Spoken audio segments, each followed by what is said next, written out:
Hi, welcome to YouTube, your classroom in any instructional environment.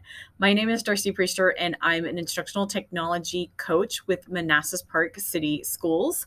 I have my own YouTube channel that I use to share with teachers different technology tips, tricks, different items about new educational tools that are out there. And I've learned a lot through creating my own YouTube channel that I think is really good for teachers to know about things that they can provide for their classrooms on a daily, weekly basis, however, whatever kind of you need to help give additional instruction to students.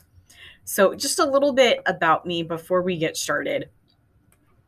I have been in education for 16 years. I am a Google coach and trainer. I also have certifications for WeVideo and Wakelet and Pear Deck, many other educational tools besides Screencastify. So if you have any questions on any of these certifications or programs, I'd be happy to answer your questions. You can reach me on Twitter or Instagram at Ms. Priester EDU. And then you can also link to my YouTube channel or my blog where I do occasionally blog. So let's jump into this session. This is a website, so you can get to the site by going to bit.ly/YouTube_instruct. And I have that link right here at the bottom of the page for you. So I do have some different instructional videos and different things that you can be creating with classes. I'll let you go ahead and go through that. I want to jump into a little bit more about YouTube today. So if you don't have a YouTube channel, what you can do is on YouTube, go over to this upper right-hand corner and you'll see a place where you can create a channel. However, if you already have a Google account through your school, you probably already have a YouTube channel set up and you may not even know it yet. To get into your channel, we're going to go to your channel, and this is where you could see several different things set up. YouTube channel. My name That is my little promo video that you can have for new subscribers or anyone new to your page to kind of help them understand what it is that you're providing through your YouTube channel. You'll also see that I have a banner at the top and some additional links to my Twitter and Instagram accounts as well. So I can adapt any of these items, and I can also further customize my channel, being able to add videos and playlists. Here you can see these are actually what's called sections, and this is where I can provide the most recent uploads that I have done, or I do a series for teachers called Tech Tuesday that comes out every 2 weeks. And so I have grouped all of those videos together.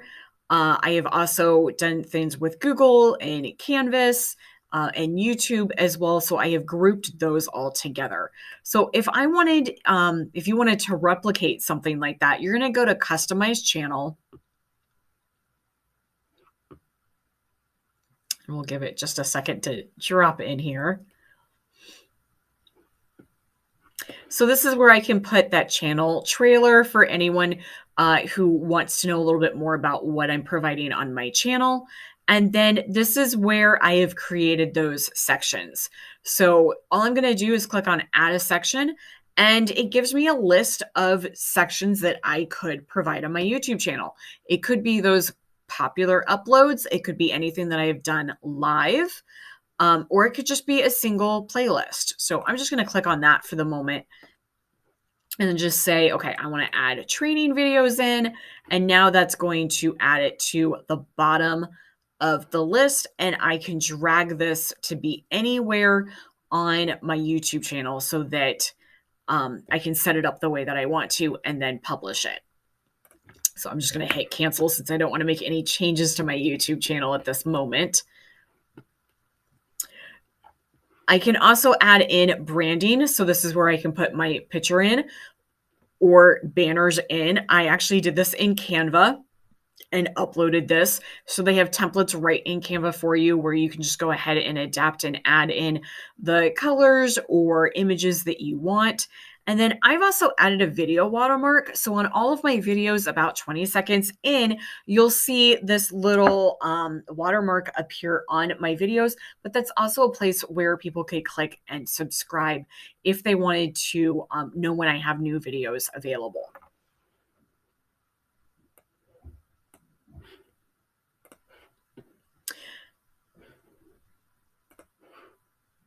So let's talk about some of those videos that you could add to your YouTube channel.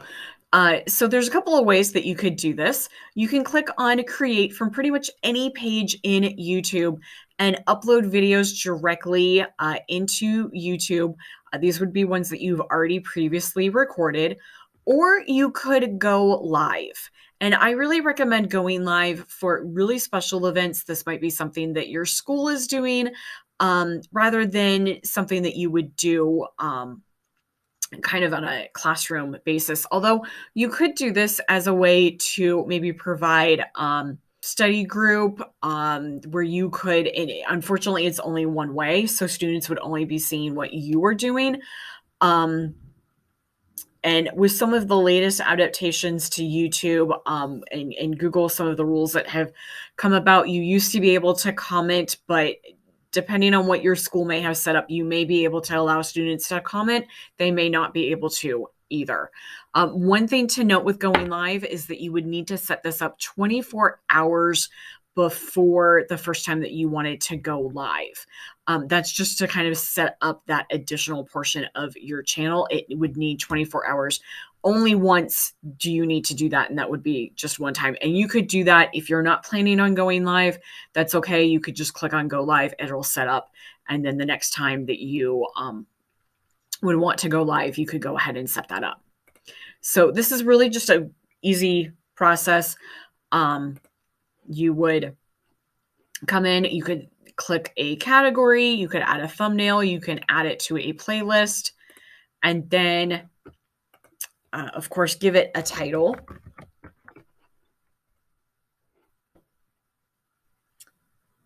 So perhaps have a live chat or not. And basically just keep clicking, going through all of the different options until you would be able to go live. And it's a pretty quick system. So you would just be able to go live right there and people would see the chat off to the side.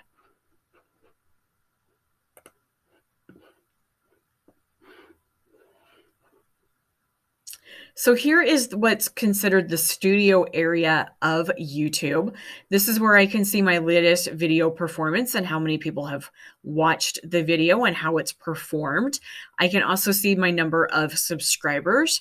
And then I also do like to come to this area because I find out different information that YouTube may have set up, different things for me to learn from.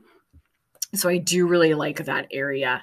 And then this is also where I can get into my dashboard, the content, where I can see my list of videos that I have uploaded to YouTube. This is where I can set up playlists. So again, I do want to talk about playlists for just a second, because depending on some of those changes that YouTube has made, your school may allow you, or your district may or may not allow you to create playlists at this point. So I do want to show you a couple of workarounds. So Wakelet is a great way that you could be able to provide videos to students. So you can just add videos into Wakelet and share out that Wakelet with students, and you'd be able to create a playlist that way. Or Slides Mania has a template where you can kind of create what basically looks like a YouTube channel and be able to create a playlist and provide YouTube videos. So if you wanted to insert into Google Slides the YouTube video, you would be able to do that as well. You can also see your analytics and comments. This is also where you could go in and add your own subtitles in, and many different options. So the next piece that I want to go into is actually under content. And these would be two things that you would add in to kind of the video itself. So I'm just going to find a video and I'm going to go in to edit that video. And some of these options you would also see when you upload a video into YouTube. You would be able to go through and add in the title, the description, the visibility of that video. Do you want it public, unlisted, or private? This is also where I can get to subtitles and lots of other pieces of information. But the two that I want to click on right now or focus in on are end screen and cards. So let's actually talk about cards first. If you've ever watched a YouTube video and the person speaking says, oh, go here to watch my next video, and kind of point up into the side of the screen, and this little white bar comes across with maybe the name of the video. This is how you could do this. And this would be a great jumping off point for the students if you're doing an instructional video and you want to circle back to a topic or have students review something. This is where you could kind of add that in and say, okay, if you need a reminder, go check out this video from 2 weeks ago. So I'm just going to click on cards and it's going to bring up my whole video. And I can basically scrub kind of through the video, find the portion where I say, okay, this is where you're going to point. So I actually have one right here.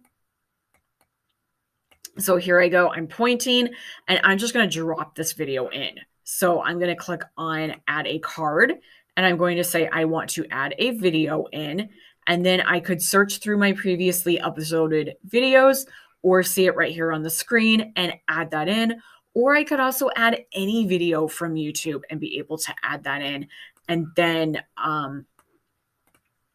down here, you'll see this little blue mark, which means it's now popped in. So when I hit play, you can check out here.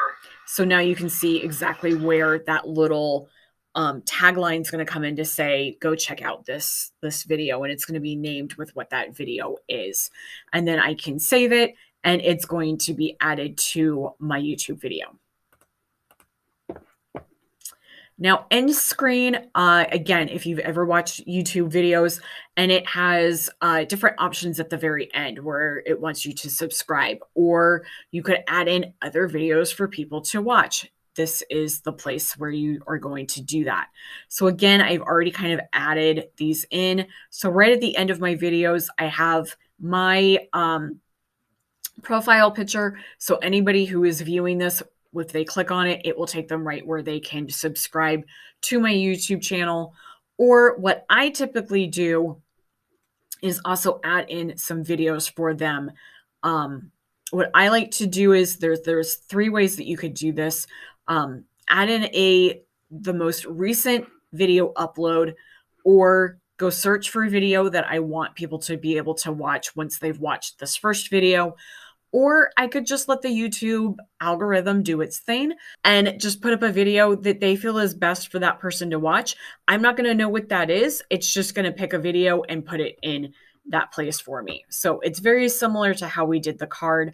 I'm going to click on add an element. And if I wanted subscribe, it's grayed out right now because I've already added it to this video, but it would just drop my profile picture in, and then I could place this anywhere that I wanted it to be.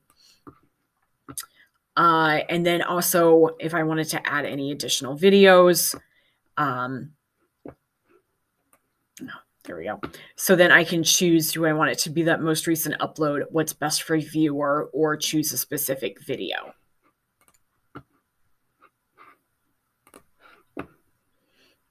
Now, the last thing that I want to talk to you about is timestamps. I love having timestamps in a video because it allows me to jump to different sections within the video. So all I've done here is in my description area, I've put in the time that that I want somebody to be able to jump to. So in this case, this video was on using Twitter as your PLN.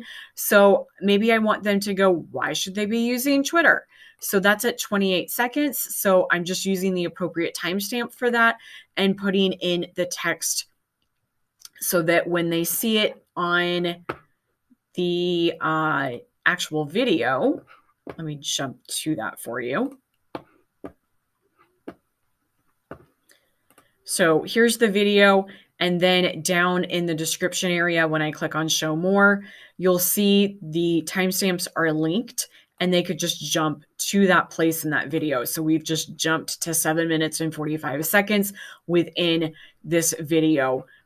So if maybe I know why I should use Twitter, or I know about the Twitter basics, but I want to know more about like how to follow other educators or use the Twitter analytics, I could jump right into that section.